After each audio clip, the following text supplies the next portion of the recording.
ପିଲାମାନେ, ଆଜି ଆମେ ଗୋଟିଏ ଗପଟିଏ ଶୁଣିବା। ସେ ଗପଟିର ନାଁଟି ହେଉଛି ମନ ବଦଳିଲା। ତେବେ ଚାଲ ସେ ଗପଟିଏ ଶୁଣିବା।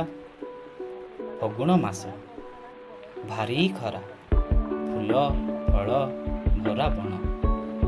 ଶିକାରୀଟିଏ ଧନୁଶର ଧରି ବଣକୁ ପଶିଲା। ବୁଲି ବୁଲି ଥକି ପଡ଼ିଲା, ହେଲେ ଶିକାରୀଟିଏ ପାଇଲା ନାହିଁ।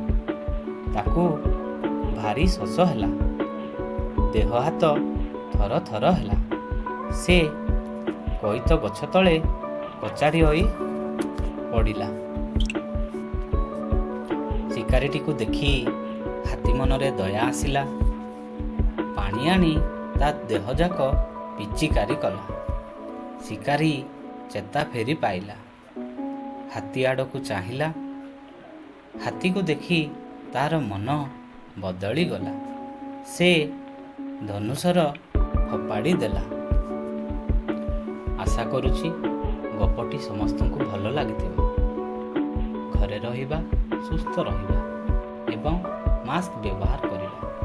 ଧନ୍ୟବାଦ।